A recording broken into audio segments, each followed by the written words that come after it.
4th October 2025 యొక్క విశిష్టత మనం చూసుకుంటే ఈ రోజున వరల్డ్ యానిమల్ వెల్ఫేర్ డేని ప్రపంచ జంతు సంక్షేమ దినోత్సవాన్ని మనం జరుపుకుంటా ఉన్నాం.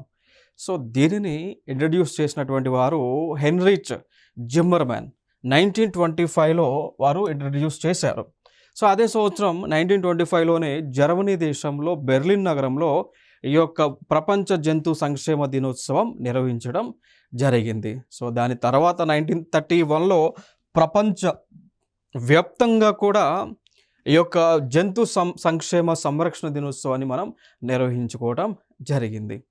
మరి ఈ దినోత్సవాన్ని మనం ఎందుకు నిర్వహిస్తున్నాము అంటే వన్యప్రాణులను సంరక్షించాల్సినటువంటి బాధ్యత ఏ మేరకు ఉంటుంది, వన్యప్రాణులు లేకపోతే జరిగేటువంటి అనర్థాలు ప్రకృతి పైన ఏ విధంగా ఉంటుంది, వన్యప్రాణులు లేకపోతే అటవీ సంపద పైన జరిగేటువంటి అటవీ సంపద ఏ విధంగా ఉంటుంది అనేటువంటి అంశాలన్నీ కూడా ప్రజలకు ఈ రోజున మనం తెలియజేస్తాం.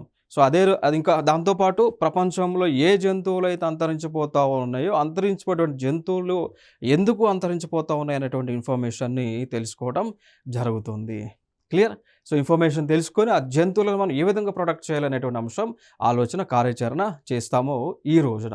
ఈ పాయింట్ ఆఫ్ వ్యూలో మనం చూసుకుంటే మరి భారతదేశం ఏ జంతువులనైనా ప్రొటెక్ట్ చేయడానికి పాలసీలను తీసుకొచ్చిందా అంటే తీసుకొచ్చింది. ఏ పాలసీలు అంటే ఒకటి వైల్డ్ లైఫ్ ప్రొటెక్షన్ యాక్ట్ 1972లో తీసుకొచ్చారండి. దాన్ని వన్యప్రాణుల సంరక్షణ చట్టం 1972లో తీసుకొచ్చారు.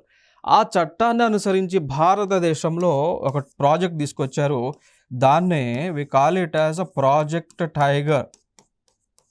భారతదేశంలో పులులను సంరక్షించేటువంటి కాన్సెప్ట్ని ఈ చట్టాన్ని అనుసరించి 1973లో తీసుకురావడం జరిగింది. క్లియర్? ఇంకా దాని తర్వాత వరుసగా ప్రాజెక్ట్ టైగర్ అనో, ప్రాజెక్ట్ ఎలిఫెంట్ అనో, ప్రాజెక్ట్ చీతా అనో, ప్రాజెక్ట్ మగర్ అనో, దాన్ని ప్రాజెక్ట్ క్రొకడైల్ అని అంటాం, ఆ ప్రాజెక్ట్ ఆలివ్ రిడ్లీ టర్టిల్స్ అనో.